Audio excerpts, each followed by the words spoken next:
Extra.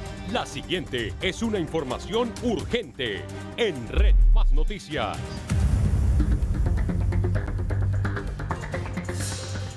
Mucha atención, otra noticia que se acaba de presentar y es que la directora del DAPRE, Angie Rodríguez, acaba de pedirle la renuncia a 3 ministros. El presidente de la República se encuentra en Japón, quien está ahorita ejerciendo como en las funciones presidenciales es Armando Benedetti, y la directora del DAPRE, nos confirman a Red Más Noticias, habría pedido la renuncia de la ministra de Comercio, de Diana Morales, del ministro de las TIC, Julián Molina, y ojo a esto, al ministro de Trabajo, Antonio Sanguino. Fuentes del alto gobierno le acaban de confirmar a Red Más Noticias que esta misma noche serían aceptadas las cartas de dimisión de estos 3 ministros. Paula, Mauricio, esta noticia se da justo cuando el país conoce esta que para muchos es la derrota política más grande del presidente de la República desde que es jefe de Estado. Y es que su candidata, María Patricia Balanta, perdió su nominación para ser magistrada de la Corte Constitucional. Era la candidata del presidente. El candidato de la oposición, Carlos Camargo, ganó, pero la noticia es la cuantía con la cual ganó. 62 votos, es decir, que le sacó 21 votos de ventaja a la candidata del gobierno. En la práctica, ¿esto qué quiere decir? Quiere decir que el presidente perdió completamente las mayorías en el Congreso de la República y que la Corte entonces tendría mayorías del lado de la oposición. Lo que habíamos hablado ayer en el comentario, si ganaba la señora Balanta no quería decir que es que ella iba a hacer todo lo que dijera el presidente, no. Pero de todas maneras era la nominada por él, era la nominada por el jefe de Estado. Pues perdió, quedó Carlos Camargo, era de la oposición y ganó con una muy amplia ventaja. Ayer estábamos diciendo que esto iba a ser photo finish, que de pronto iba a ser resuelto por un solo voto. Pues no, fue resuelto por más de 20 votos en el Congreso de la República y eso muy diciente de cómo quedan las fuerzas, pero sobre todo del margen de maniobra que tiene el presidente de la República hoy sobre el Congreso de la República. Es cierto, Giovanni, ese cabeza a cabeza que tanto se había pronosticado definitivamente no se dio y el análisis por eso está en los resultados de esa votación, 62 contra 41.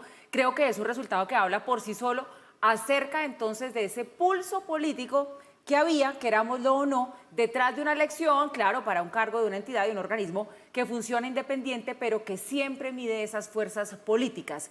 Esto habla mucho de cómo están las cosas en el Congreso de cara al que ya empezó a ser el último año de gobierno de la administración de Gustavo Petro. Y si usted se da cuenta, esta segunda noticia de las renuncias que se piden, pues no es un hecho aislado, parecería ser efectos colaterales, seguramente de votaciones, de apoyos con los cuales estaba contando el gobierno nacional para una candidata que a ellos de pronto les sonaba más, les parecía más cercana, les parecía más interesante, que al final no se habrían dado. Y ese no se habrían dado tiene que ver con eso que ya señalábamos, el cabeza a cabeza que no existió. Así es, sin lugar a dudas se confirma una regla que suele regir en todos los gobiernos y es que en el último año de un cuatrienio, en el último año de un gobierno, el Poder Ejecutivo, tiene muy poca influencia sobre el legislativo. Esencialmente, incluso los gringos le tienen un término a ese fenómeno y es el lame duck, el pato cojo, el ejecutivo que no tiene suficiente poder para mover al legislativo. Así ha sido en el mundo, así ha sido en las democracias del mundo, así ha sido en Colombia. Entonces, ¿qué era la expectativa y qué era la cosa? Pues la cosa tiene que ver con que el presidente Petro ha cambiado muchos aspectos que tradicionalmente se dan en la democracia colombiana. El presidente Petro ha sido disruptivo, el ministro Benedetti ha sido un hábil manejador de las cuestiones con el Congreso y aparte de eso, no desdeñemos el gran problema fiscal que tiene el gobierno. ¿Qué tiene que ver el problema fiscal? Pues tremenda cantidad de plata que el gobierno mete por todos lados, incluidas entidades que les pueden interesar a congresistas, incluidos presupuestos que pueden ir a las regiones, y todo el mundo se preguntaba, ¿se va a acabar la historia? ¿Se va a romper la historia en la que el último año el gobierno no tiene mucho margen de maniobra en el Congreso? Pues no se puede anticipar nada de lo que queda del año, pero en este primer round de esta legislatura lo perdió el gobierno. Hay que recordar que la doctora Balanta no era nominada por el presidente Petro. La terna era nominada por la Corte Suprema de Justicia, los 3 miembros de la terna.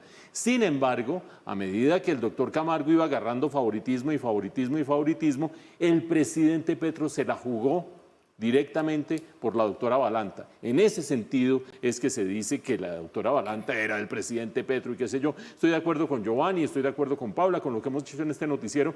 Es un irrespeto decirle a cualquier magistrado que tiene camiseta política, que yo soy de no sé qué y siempre voy a votar de tal manera, que yo soy de si sé cuánto. Pero afinidades ideológicas sí hay en un caso y en otro, y la doctora Balanta tenía más afinidades con proyectos progresistas, lo dijo en los últimos 72, 96 horas en los medios de comunicación, que el doctor Camargo.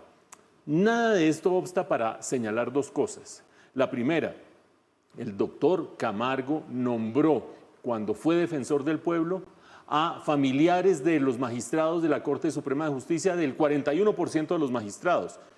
Es decir, el doctor Camargo llega con credenciales clientelistas a la Corte Constitucional. Nada de lo sucedido hoy, ni la victoria apabullante, ni la historia, ni nada, rompe ese antecedente que tiene el doctor Camargo de haber llegado a punta de clientelismo.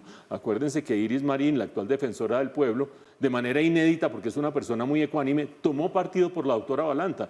Pues yo voy a manejar una institución en la cual está metida una cantidad de gente familiar de los magistrados de la Corte Suprema de Justicia, de lo que se valió el doctor Camargo para ser nominado. Pero la segunda cosa que es, a mí francamente me produce sorpresa, y no de la buena, sino de la mala, esas celebraciones en el Congreso. Es decir, esto parece que lo hubiéramos ganado a Bolivia. Es decir, esa celebración y lo cargan y lo levantan y no sé qué. Los magistrados de la Corte Suprema de Justicia tienen que ser ecuánimes, buenos juristas, equilibrados, directos, no los representantes de un partido, de otro partido o de otro partido.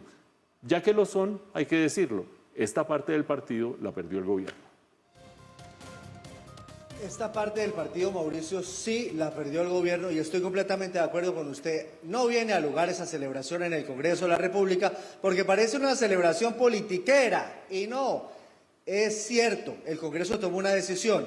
Es cierto, es una derrota del presidente de la República. Es cierto, le están mandando un mensaje al presidente de que ya no tiene las mayorías. Pero la celebración sí sobraba porque finalmente son magistrados de la Corte Constitucional que independientemente quienes los dominen, fallan en derecho. Ahora, punto seguido, como usted dice, la reacción del gobierno. Pide la renuncia de 3 ministros de manera inmediata. La ministra de Comercio, el ministro de las TIC y el ministro de Trabajo, que seguramente ellos tenían la labor de hacer ese lobby y de cuadrar las mayorías en el Congreso, pues eso salió no mal, sino muy mal, porque es que más de 20 votos de ventaja quiere decir que esa labor fracasó y hoy les pidieron la renuncia. Claro, porque es que además no se puede pasar por alto que en esos 3 ministros está representado el partido de la U, está representado los Verdes y está representado el Partido Liberal. Por eso no es menor la lectura política que hay que hacer de por qué horas después de que se produce esta votación ahí en el Congreso de cara a la elección del magistrado, pues se anuncia esa decisión. Y le tengo otro dato adicional, Giovanni. No se descartarían pedidos de más renuncias en las próximas horas o en los próximos días. Podría de pronto venir un remesón muchísimo mayor.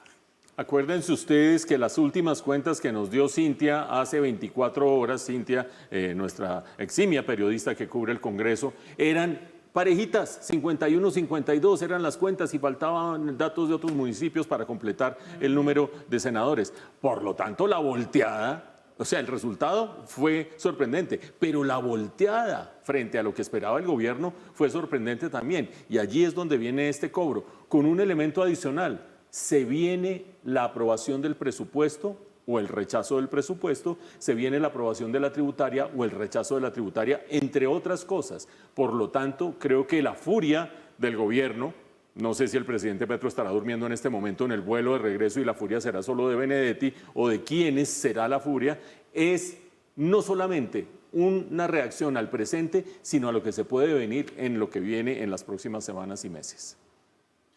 Mire, eso le dejo uno. Es cierto que acaban de pedir las renuncias de esos ministros, pidieron la renuncia de los ministros, pero acuérdense que el presidente no está, el presidente está en Japón. Entonces ahí es donde yo me pregunto, ¿esto habría sido concertado con el presidente? No vaya y sea que el ministro ha tomado la decisión no concertada con el presidente. Yo le propongo, esto pongámoslo en condicional, a ver qué pasa cuando llegue el presidente al Japón, si confirma esas 3 renuncias, si vienen más renuncias de otros ministros, y este sería el último gran remesón de gabinete del presidente, y lo que viene.